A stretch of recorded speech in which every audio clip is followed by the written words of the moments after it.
안녕하세요. 22세기 해적입니다. 오늘 영상의 주제는 외환, 영어로는 Forex라고 하는데요. 한국에는 원이 있잖아요. 그리고 미국에는 달러가 있습니다. 중국에는 위환화, RMB가 있고 영국에는 파운드가 있습니다. 이렇듯이 전 세계 각국 그 나라의 통화가 있는데요. 이 통화의 가치가 상승을 하고 하락을 함에 따라서 우리가 이윤 창출을 할 수 있다는 사실을 혹시 알고 계셨나요? 그럼 지금부터 이 외환, 이 무엇인지, 그리고 어떻게 이 가치가 상승을 하고 하락을 하는지 이 외환 시간에 여러분들과 함께 얘기를 나눠보도록 하겠습니다. 외환, 영어로는 foreign exchange라고 하는데요. 제가 이 뜻을 알아보기 위해서 네이버 국어사전에 검색을 해보니까 이런 뜻이 있더라고요. 외국과의 거래를, 결제를 할 때 쓰는 환어음으로 발행자와 지급자가 서로 다른 나라일 때 사용을 한다고 합니다. 근데 뭔가 이 뜻으로도 좀 이해가 잘 되지 않는 것 같아서 또 다른 곳에서 검색을 해보았습니다. 나무 위키라는 곳에서 이렇게 뜻을 적었더라고요. 외국에서 사용되는 화폐를 뜻하며 외화라고 한다. 아, 그러니까 외환이란 거는 다른 나라에서, 우리나라 말고 외국에서 사용되는 화폐를 외환이라고 하는구나 라고 이해를 하시면 될 것 같은데요. 좀 더 쉽게 설명을 드리자면은 한국 돈을 다른 나라 돈으로 바꾸는 행위를 바로 외환 거래라고 하는데요. 바로 이 외환이 외국 돈이라고 간단하게 생각을 하시면 될 것 같습니다. 그러면은 도대체 외환 시장은 뭘까요? 영어로는 Foreign Exchange Market이라고 하는데 이 뜻을 제가 위키피디아에 검색을 해봤습니다.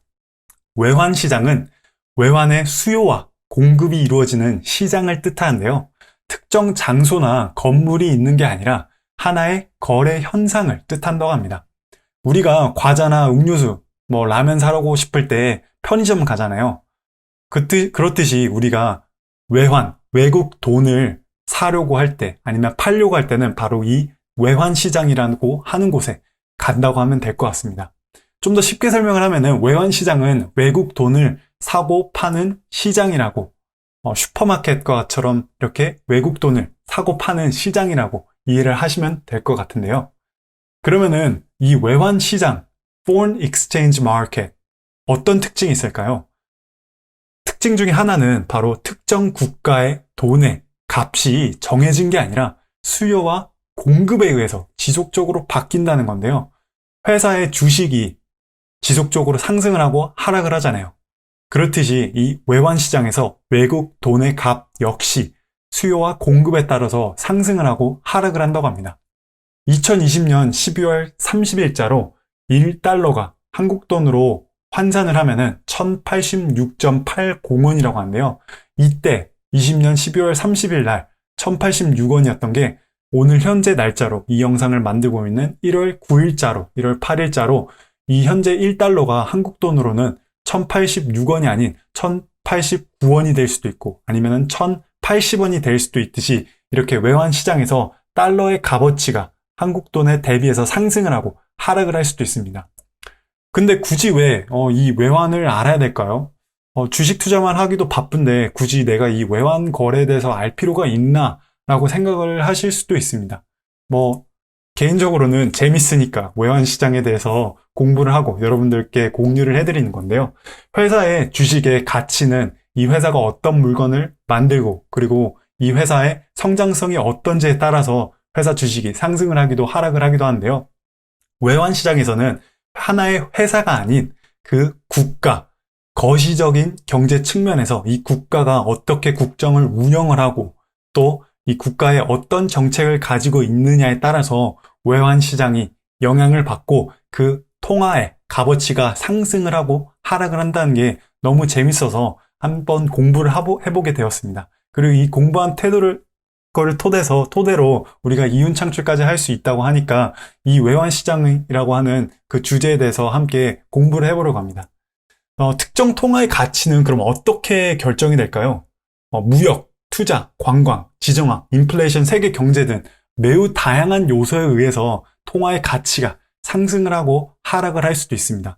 너무 많은 요소들이 사실 포함되어 있어서 특정 통화의 가치를 정확하게 판단하기가 너무 어려운 거 아니야? 솔직히 회사의 주식의 가치를 판단을 하기 위해서는 이 회사가 이윤 창출을 얼만큼 했고 성장성은 어떤지, 브랜드 가치가 어떤지만 계산을 하면 되는데 특정 통화의 가치는 좀 더 거시적인 측면에서 너무나도 많은 요소들이 있기 때문에 불분명하다고 생각을 하실 수 있습니다.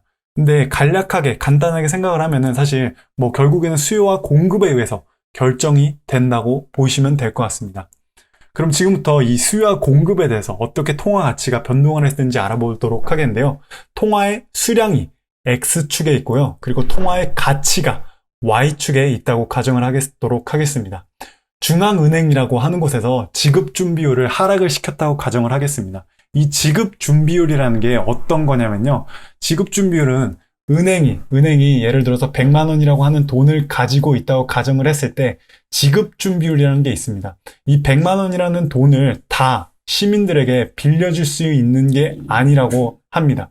그러니까 지급준비율이 만약에 10%라고 가정을 하면은 100만 원을 가지고 있으면은 이 10%, 그러니까 10만 원을 은행이 보유를 하고 유지를 한 다음에 실제로 빌려줄 수 있는 돈은 90만 원밖에 되지 않는다고 한대요. 근데 만약에 중앙은행이라고 하는 곳에서 국민은행이나 외환은행을 다 포함한 한국은행이라고 하는 곳에서 지급준비율을 1%대로 하락을 시키면 어떻게 될까요?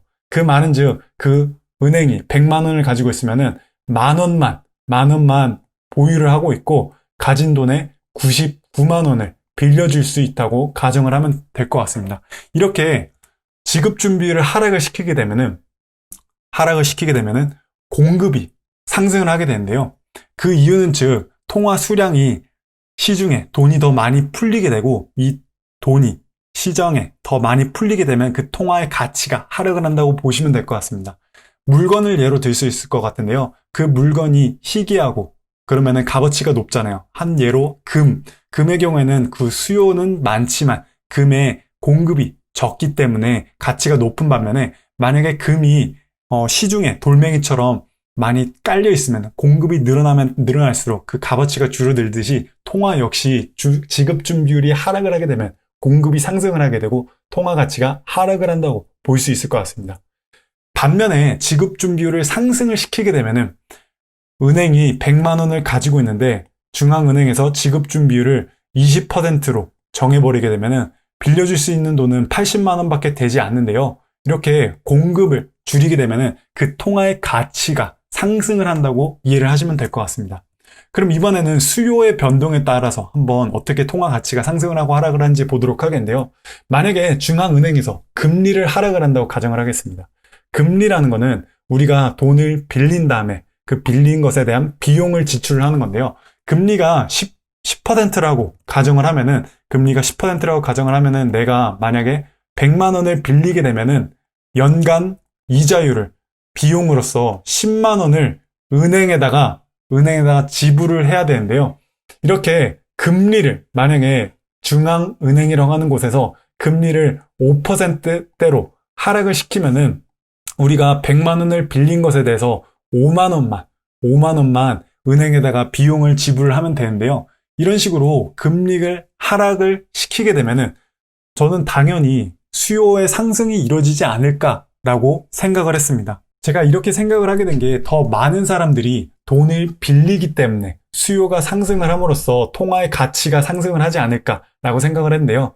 기업을 운영을 하는 사람들의 입장에서는 더 저렴한 비용으로 돈을 빌릴 수 있기 때문에 수요가 상승을 하지 않을까라고 생각을 했는데 제가 이 금리와 그리고 통화 가치에 대해서 공부를 하던 중에 제가 생각이 틀렸다는 걸 이해하게 되었습니다. 실제로 금리가 하락을 하게 되면은 수요가 크게 하락을 할 수 있는데요. 그 이유는 즉 투자자의 입장에서 보았을 때 금리가 하락을 한다는 말은 내가 100만 원을 저금을 하면은 이 저금한 것에 대해서 받을 수 있는 돈이 줄어들기 때문인데요. 그러니까 실제로 이 돈을 수요를 하는 사람들에 비해서 이 돈을 저금을 해서 투자의 목적으로 금리를 받기 위한 사람의 수요가 현저하게 줄어들기 때문에 통화의 가치가 하락을 한다고 이해를 하시면 될 것 같습니다. 좀 더 쉽게 정리를 해보자면은 중앙은행에서 금리를 하락을 시키게 되면은 일반적인 개인 사람들의 경우에는 수요가 상승을 하게 되지만 실제로 이 돈을 통화를 통해서 저금을 해서 돈을 벌려고 하는 사람들의 수요가 훨씬 더 높았기 때문에 실제로 금리를 크게 하락을 시키게 되면은 이 투자자들에 대한 돈의 수요가 줄어들기 때문에 통화 가치가 하락을 한다고 보시면 될 것 같아요. 예를 들어서 미국, US 달러, 그리고 유로가 있습니다. 만약에 여러분이 투자자라고 가정을 했을 때 미국 돈에다가 저금을 하면은 연 1%의 수익을 얻을 수 있는데 유로에다가 투자를 하면은 5%를 벌 수 있어요. 여러분들은 어디에다가 투자를 할까요? 정답은 바로 5%를 벌 수 있는 유로에다가 투자를 하는 겁니다. 이렇듯이 금리를 크게 하락을 시키게 되면은 이 돈에 대한 값어치가 줄어드는데요. 그 이유는 즉 유로를 사기 위해서 달러를 팔고 유로를 사기 때문에 유로의 수요가 상승을 하고 그의 반면에 달러의 금리가 하락을 했기 때문에 수요는 하락을 하기 때문에 통화 가치가 하락을 한다고 이해를 하시면 될 것 같습니다. 그럼 만약에 금리를 상승시키면 어떻게 될까요? 이전에 말씀드렸다시피 금리를 상승시켰을 경우에는 그 통화의 가치가 상승을 한다고 볼 수 있을 것 같은데요.